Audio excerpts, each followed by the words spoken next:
Lana, I think exactly a year ago, we were in New York together for To All the Boys. I wish we were doing it in person, but so thrilled to be speaking with you again via Zoom. Congratulations on the third film. I'm a huge To All the Boys fan here. You? What's that? Don't you have a tattoo? Yes, I do. You do Yes. totally remember my love letter tattoo right here. Yes, So much fun. I love the third movie so much. When Lara Jean doesn't get into Stanford, she immediately goes to social media comparing herself to others. I mean, that's what we all do kind of when something negative happens within our lives. You have a huge following on Instagram and social media, a lot of young people who are doing this same thing. What would be like your advice to them in trying to, we all do it. I do it too, trying to not judge yourselves. What would be your advice? Yeah, God, that's a great question. I think obviously we know this. It's not real. And we do share, our highlights for sure. I think it's important to remember that we are all dynamic human beings. And I think people who oftentimes look like they're the most fine, to reach out to them and realize like, no, there's probably, I'm sure, things that they're struggling with as well. But I think it's really social media I could not even imagine like being in high school right now, being a young person with so much social media and with so much going on. And like now with like TikTok and everything, it would be so hard. And so I would say you need to make sure, it's so hard. I get it, but you have to make sure that you're not always scrolling. There needs to be a time you need to set for me, like I set, okay, this hour, I am not looking at any social media, and it's so much healthier for me. And also, I think one last thing to say, I know it was such a short time, but I think it's important to, oh crap, I lost my train of thought. Never mind, I lost my train of thought. We'll come back to it. No, but I appreciate that. And that's what I do. My husband and I, like when it's dinner time, we're done. Lara Jean and Peter Kavinsky is one of the most popular ships of all time. I think it's safe to say when this movie hit Netflix a few years ago, that's when that term shipping really became popular, just with Netflix in general. And I love that Peter picks up on things that LJ likes. And I'm curious for you, you've been working with Noah for 3.5 years now. You guys have always been so supportive of each other's projects, but what's like a little something of his that kind of rubbed off on you? Maybe a food he liked or a band? Maybe it's like a characteristic. I'm sure there was several things, but what's something in particular? He's a very good listener. And I think I used to think I was a good listener, and then I realized, no, I talk way too much, and oftentimes it's like, whew. So he has taught me to be a much better listener. He listens intently, and he very much so takes what you say and considers it emotionally before he responds. Yeah. So yeah, I think he's taught me to listen and helped me be a better listener for sure. Yeah, well, thank you so much for your time today, Lana. I absolutely love yours and Anthony's YouTube channel. He did your makeup way better than my husband ever would have. And I'm hoping you guys do another To All the Boys cover song, sometime down the road, because I loved I Like Me Better so much. Thank you for your time today, Lana. I can't wait for fans to see this. Thank you. Good to see you. Good to see you too, Lana. Noah, it's been a year since I spoke with you for P.S. I Still Love You. I still have my love letter tattoo that I got forever ago. Oh, look at that. And I bought this hoodie. I bought it like a week after I interviewed you, because you had just launched it and you had not launched it the last time that I'd spoken with you. God, represent. My husband, we have 4 of them. I have a gas one. My husband and I love them so much.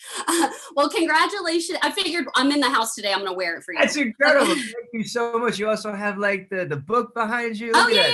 I got all my stuff here. All my stuff here because I'm in my house. Anyways, I love the movie so much. Congratulations on it. There's a moment in the film where LJ doesn't get into Stanford. She goes immediately to social media and compares herself to everyone on there. I was just speaking with Lana about this, and the both of you have such an incredible following on social media, a lot of young followers. What would you say to those who are, doing that? I mean, we all do this. It's like, why didn't I get this? Why didn't I get that? I mean, it's just something. What would you say to, your fans and followers who kind of do that? Yeah, I think the problem lies in the comparison. You know, like it's really just the comparison of yourself to others. You know, if you didn't get into a college that you wanted to go to, you know, the first thing that you should ask is not, you know, why did others get in? It should be like, why didn't I get in? You know, like, is this really because I didn't put in the work? Is this because I partied too much? Is this because I was, you know, on social media more than I was studying every single night? Was I distracted? Could I not put my phone away? Whatever it is, you know, is this because, you know, I didn't have a family that was capable of like giving me a safe environment to get into college potentially, you know? But at the end of the day, I'd like to think that in any situation, you have to hold yourself accountable for as many things as you possibly can, because then you kind of become the master of your own life and your universe. And so, but I would say that the biggest issue is when you compare yourself to others. I can tell in my own life when I compare myself to other people doing the same thing that I'm doing, or like other jobs or just other things, and I feel lesser than, I belittle myself, I'm like condescending towards myself, I make myself feel so small. The issue is not because I am small or because I'm, you know, not capable, but because I'm comparing myself to someone else. And it's really hard to not do that, you know, especially with social media. Yeah. But being able to say, okay, what can I control? What can I do in this moment to better myself or to ensure that I achieve my dreams? Whatever those dreams or passions are, I think that's kind of the way through, is to focus your attention back to yourself and think, what can I do right now? And if you didn't get into the college you wanted to get into, no worries. You know, this isn't the 1960s. You know, you don't really need to go to college. You have to just figure out what it is that you want to do and then work towards that path. There's so many different ways to achieve what you want to achieve, not just the way. You are so well spoken. Yeah, I mean, you know, I love that, you know, you and Lana have had this real life friendship from working together over the last 3.5 years. Of course, things that Peter and Laura do together, their interests kind of rub off on each other. I was speaking to Lana and she said, I just learned to become a better listener from Noah. So I'm wondering if there's something of hers that kind of rubbed off on you. Maybe not a characteristic, but a band. Nothing. You're not even friends anymore. I don't know. Lana, let me think. I think, yeah, I mean, I love how Lana holds herself. You know, she's always attentive. You know, and she always presents her best self. Yeah. You know, in any such circumstance or situation. And I think that's a really beautiful quality. Yeah, well, thank you so much, Noah, for your time. I will be keeping up with Favorite Nations, like the best hoodies ever. So good. Can't wait to see what you do next. And thank you so much for your time today. I appreciate it. Fantastic. Thank you so much. Bye, Noah. See ya. Well, congratulations to you ladies. I'm a huge To All the Boys fan. We're my home office here, so I had to deck it out, okay? And Janelle, Roger Cumble sends his best. I know him from other interviews. And I was like, I'm interviewing Janelle today. And he was like, give her my best. Could not love that man more. Me too. Cruel Intentions is one of my favorite movies of all time. And I want to talk to you about that later as well. But first of all, you know, thank you both for these movies. These are now like a rom-com staple for me. And I honestly just want you two to take me back to when the two of you first met on the first day of filming, or maybe it was for rehearsal. Janelle, I'll start with you. Yeah, when we met, was it for our camera test, I think, yeah. And instantly the three of us just bonded, and it just felt so easy and seamless, and it just made sense. I was like, oh, I see it. I see this. You know, I'm a baby sister in real life. I have a bigger sister or an older sister, and I had never been a big sister. But the second I met them, it made sense. And I was like, oh, I feel this. And it was just so exciting and so seamless. And now we're just family. I know. I love that you guys all like are just so supportive on social media as well. Anna, would you say the same thing? Yeah, for sure. It's so weird to think about that day, because I think that was in 2017. So it was quite a while ago. And I know that's so weird to think about. And I like personally, I'm like, oh my God, I was like such a small child then. And it's so crazy that we've now like grown together for these so many years, and we're still such a close families. I'm so grateful to have them as like my honorary big sisters. Yeah, it's honestly amazing, and the fans truly love watching it as well. You know, I know that films 2 and 3 were filmed back together, so like the closure of filming happened, you know, over a year ago. So I am just curious, when is the last time the three of you girls hung out together? Has it been a while? With COVID, obviously, too. Janelle, I'll start with you. The last time we were physically together was actually for the premiere of To All the Boys, P.S. I Still Love You. In New York. Crazy. In No. LA. In LA. Okay, so I did the junket in New York last year, so it was LA. Oh wow, okay, it's been a while. But we have had many a Zoom hang during this COVID time, which I just treasure. I love that we have made an effort to keep up with each other during these crazy times. So I treasure that. Anna, what's the first thing you guys are going to do when you all get to see each other again post-COVID? likely scream out of excitement. I definitely think that will be the first thing. When we reunited, when we were shooting the third movie, we literally were screaming so loud they had to get security. Like they thought something was wrong. They were like, everyone on set was like, what is that sound? And we were like, oh, it's just us. We're just excited to see each other. So that will definitely a massive group hug. And hopefully dogs and good food will be involved. That's like all of our favorite things. Yeah. Well, I absolutely love the Seoul, Korea sequence in this film. And I know that must have been like just such a special thing and a fun thing in real life for all of you. So I'm sure there were so many memories to look back on, but I kind of just want you both to talk about the filming of that experience and how many weeks you were in there for that sequence. Anna, I'll start with you. Yeah, we were there in Seoul for two or 3 weeks, I believe. Yeah. And it was honestly such a bonding experience. Like it was nothing that any of us had ever experienced before. And just learning like the new culture and all these new settings. And we went to so many of the tourist locations because where we were shooting, and a lot of them was like blocked off for us. So that was amazing and such a once in a lifetime kind of thing. But yeah, thinking about it now and going back, like going into my camera roll and down memory lane of all the things that happened in Seoul is just such a special time. And I miss it so much. I want to go back. Yeah, Janelle, can you talk about your experience in filming in Korea? No, we really did explore together as well. Even when we weren't shooting, we would go meet up for lunch, go shopping, just to experience and soak up as much of Seoul as we could. And then we were lucky enough, like Anna said, to shoot in beautiful, amazing tourist destinations. Every day we were just like, how is this our job? How are we here as our jobs? And one of my favorite moments from Korea is we wrapped together, which doesn't always happen. You don't always get to wrap a movie with your classmates near you, but we got to wrap together, the three of us, in eating noodles in a nice market. I mean, it doesn't really get much better than that. I think I remember seeing that on social media, even though it feels like a lifetime ago. Anna, even though we get we get a little bit glimpse of seeing Kitty grow up here and start to notice boys, like, her dad says. And I'm curious, would we ever see a Kitty spinoff? Because I am here for it.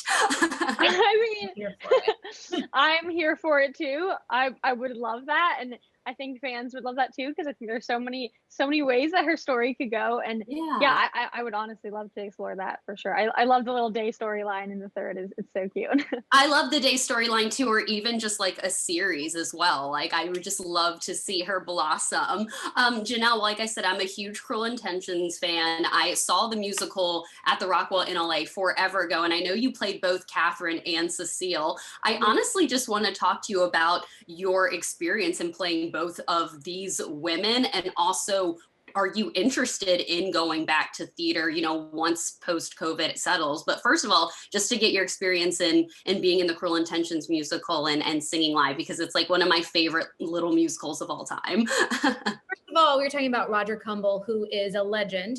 Oh my God, yes. Cruel Intentions, and he worked with us as well when we did the musical. And he also he directed a few episodes of PLL and PLL the Perfectionist. So just love him so much. Yes. That movie is iconic.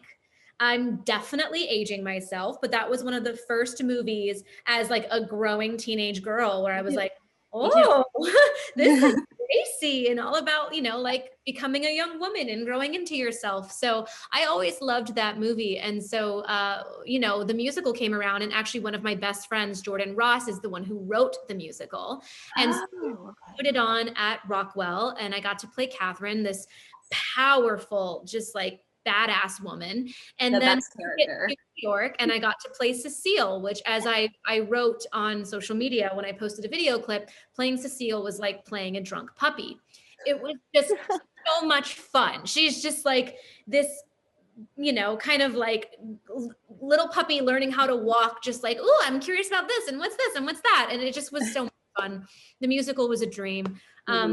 And as far as musical theater, that's one thing that I miss the most during this time, because we're fortunate to be able to film here and there and be safe, but musical theater has stopped, of course. And I feel for all of my friends who are on Broadway, and that's, you know, their livelihood, and they can't do it at all right now.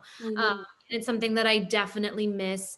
I've been lucky enough in between shooting TV and film for the past few years to be able to go and do a stage production and kind of, you know, get that fix. But during this time, of course, it doesn't exist. So yeah, I miss it so much and can't wait to get back to it when we all can. Thank you for that amazing answer on Cruel Intentions. I appreciate it so much. Well, ladies, they're wrapping me on according to Kitty, on a scale of 1 to 10, how much do you guys miss each other now? I'm assuming it's like a 15. 20. Yeah, like 55. Congrats to all the boys. You can see I am a huge To All the Boys fan here. Love it so much. I know, here's my little Peter K right here. Ross, you know, I know that you were raised here in this area. I'm a Marylander, and I'm honestly just want to get your thoughts about growing up in this area and in the DC and Maryland and Virginia area real quick. Yeah, you know, DMV represent. That's our own little tri-state area. Even though it is. DC isn't a state, but you know, whatever. I have to say I live in DC, but it's really Maryland. Yeah, right. I just say DC too. No, it was like a super diverse place to grow up. I mean, it's so I love growing up there. The fun fact why I was there, because Virginia, Fairfax County is one of the top public school systems in America. It is. Yeah. Education. Yeah, that's education. I love it. Look where it got me, and I didn't have to use any of that education.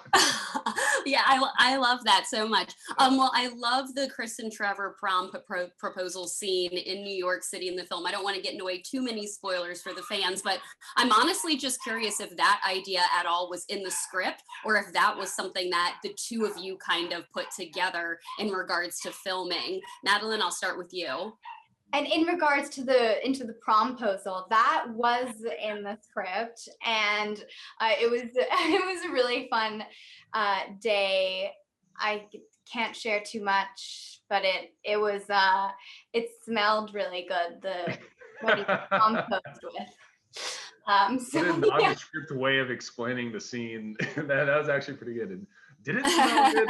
Did it? So good. Sorry, my dogs are downstairs barking. I had to mute myself for a second. Well, one of my favorite things about Trevor and Chris's relationship is that, you know, it is different than Peter and LJ's, and you guys do such a beautiful job of capturing the spirit of their relationship, even if it's just with a look. So you guys kind of had to build that relationship with movies 2 and 3. So how did the two of you as actors kind of put that together? Ross, I'll start with you.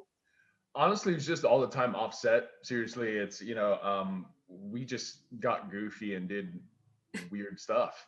And like literally just between riddles and talking about how to break down conversations when you first start off. Like we just went into weird depths of different topics. And because of that, it's like we weren't afraid to express anything on screen, because, you know, these teenagers aren't talking about that. So I don't know, that made me feel really free and just not anything. Yeah. Madeline, would you agree really quick? And also, did you take anything from Chris's wardrobe? Because she had the coolest wardrobe. I'm wondering if you took anything from hers after filming. Okay, so I totally agree with Roz. It gave us the freedom just to like play, and that was fantastic. And then I don't have anything from Chris's wardrobe, but I wish I did. She has so many cool looks, especially in the third movie, some of my favorites. But I was kind of inspired after the first movie. I bought a hat that was kind of like Chris's when I was on a trip. I haven't worn it a ton, but because I'm not going out as much now, but it's a super cool hat, and I felt like it was my ode to Chris. Oh, that's so cute. Well, I can't wait for the fans to see this. Like I said, I love you both in the movie so much. Congratulations to you both, and stay safe out there. I wish we could have done this interview in person, but maybe another Netflix junket in the future. Yes, I'll come to Baltimore. All right, see you guys later. Bye. Jenny, congratulations on this third film. I don't know if you remember, but I interviewed you almost exactly a year ago. I do remember, because weren't you wearing like a really cute, like Lara Jean dress? Yes, and then I also had it's hard to pull up here, but my tattoo. Yeah. My love letter tattoo. I still have it. If we were in New York right now, I would have probably gotten another one just for fun. But I like your background, by the way. Oh, thank you. I love the Buffy musical poster. I have all my movie beautiful Oh, movie cover pictures yay. here. I have so many questions for you. I know that 2 and 3, the movies were filmed back to back, so I know that sense of the films being completed for a while. Like, it's been a year. But now knowing that the 3rd film is going to be out to the world next month, how does that make you feel as the author? Oh my gosh, it's kind of surreal. I've lived with these characters for a long time now, and it's almost like I've had to say goodbye to them several times, like with the books, and then we filmed the movie, and then we had a premiere for the 2nd one, and now it's the 3rd one. So I think I'm sort of used to saying goodbye, but at the same time, I think when I was seeing all the like fan reaction to the trailer, I got emotional again and felt, sad about it. Yeah, but I mean, like, your books will live on forever, and same with the movies. I mean, so the song I Like Me Better, that's kind of like the unofficial, like To All the Boys song. Obviously, the soundtracks are amazing in all 3. I also love Moral of the Story and the sequel. I'm curious for you, is there a favorite song in any of the soundtracks? I'm sure it's so hard to pick, but maybe like an underrated song, or is it I Like Me Better? I think. Or it could be something from the 3rd film. I think I Like Me Better. It does feel like as soon as those opening notes hit, you just know. I just immediately think of To All the Boys and Peter and Lara Jean, and it was such like the song of summer when it came out, that I think that to me is what I think of. Yeah, exactly. Same, obviously. Without giving away too much, there are a couple of changes in the film in regards to Lara Jean's and Peter's relationship. And I'm curious for you as the author, do they get your blessing before doing any type of changes, even if it's minuscule from the book? How does that work? I think that it all goes back to the first film. Setting the film in Portland was Virginia, sort of like a butterfly effect of everything else, instead of Virginia. And so I think that's probably what fans have asked me about the most, because they all know that I'm from Virginia, and they were like, well, we wanted to be in Virginia. And they were sad about that. And I was like, I would love that too. But, they filmed it in Vancouver, and Virginia and Vancouver really don't look alike. So I think that's sort of where that all stems from. But, I think for me, the most important thing was that people felt like the spirit of the books was there. And I think that was successful, I hope. 100%. Again, without giving away too much, even though we kind of see it in the trailer, when something negative happens in Lara Jean's life, she immediately goes to social media, comparing herself to everyone that did get in. Why is maybe this person better than me? You have a huge following on Instagram, a lot of, young followers. And what would you say to them, who obviously we all do it, why did this person get this interview, why did this person do this over me? So it's like, what would you kind of tell your followers about comparing yourself to others on Instagram, social media? Can you speak on that? Yeah, I think what I would say is probably what people already know, which is that what you see on Instagram isn't real life. Like it's this highly curated highlight of someone's day, and it might not even really be a highlight. It could just be it's filtered, and it's edited to look a certain way, and it's rarely ever the real story. So I think it's don't compare yourself to something that's not reality. It's kind of like when you look at fashion magazines and you go, oh my God, I want that lipstick. And then you go to the store and you look at the lipstick and it looks totally different on you, partly because it was photoshopped. It's like not even the same color, So it's like, it's a mirage. And so trying to remember that, I think, is important. And also I think that, just if you can just kind of keep your eyes on your own paper and do what you're doing, then people will find you. Yeah, no, thank you for speaking on that. I love watching yours and Lana's friendship over social media, over the past making of these 3 movies. You guys seem like best friends, like sisters. I'm curious, I'm sure it's hard to tell with everything going on in the world right now, but would you guys ever collaborate again on a project in the future? Oh my gosh, I would love to. I think that Lana is such a bright star, and she has such like natural charisma. I think people just love to watch her on camera, and she's so talented that I would be honored. I know, maybe like a future, like, something else, like a Never song. know. Yeah. I mean, anything. Well, obviously a huge part of the third film is the whole theme of meet cutes. And there's so many famous movie meet cutes. I'd have to say maybe one of my faves is, Rose and Jack in Titanic when he saves her from the boat. That one is super dramatic, but I'm honestly just curious for you, a lot of movies are mentioned in all three of the To All the Boys films, Peter's favorite movies, LJ's favorite movies. I'm honestly just curious what Jenny Han's favorite meet cutes are. Oh my gosh, my favorite meet cutes. I mean, it's very hard to top the Terminator franchise when that's my husband's favorite. Come with me if you want to live. I mean, that's really hard to top that. I think that it's pretty romantic. That's one of my favorite movies. But I also love, I would say, of a traditional rom-com, I love Sleepless in Seattle is a gold standard rom-com. And the interesting thing about that movie is that they don't even meet until almost the end of the movie. I think there's like a total of like 3 minutes shared screen time between the two. There's that moment where like Meg Ryan and Tom Hanks see each other in Seattle, and he just says, and all I could say was hello. That's a great meet cute, one of my favorite movies of all time. Last question for you, if you could have a conversation with Lara Jean, a decade, after she's graduated college, what do you think the two of you would talk about, and where do you think that she would be in her life now? Maybe, do you think that she would have kind of all those dreams she planned out for in the montage in the film? What would you guys talk about? I hope that she would have continued to spread her wings and travel. And, I think study abroad, if you can do it, is a really great way to experience another culture. I know, like for me, I studied abroad in London, and it was my first like big city experience, and so many like real life things happened when I was there that I think taught me a lot about myself. And so I would say I would urge her to go for that kind of experience. And ironically, like doing study abroad for me was actually cheaper than it was if I had stayed at my regular school that semester. So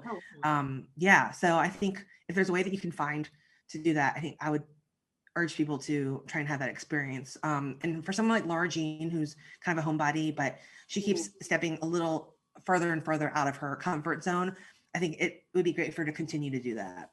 Yeah, I studied abroad in Dublin in college as well. And it was like, again, like coming from small town Maryland, one of the biggest cities ever that I experienced. Jenny, thank you so much for your time today. Congratulations on all three movies. I will cherish all of my books here in my home office forever. And hopefully one day we'll get to interview, I'll get to interview you in person again. But congratulations to you. You look gorgeous. I'm obsessed with your glasses and your outfit today.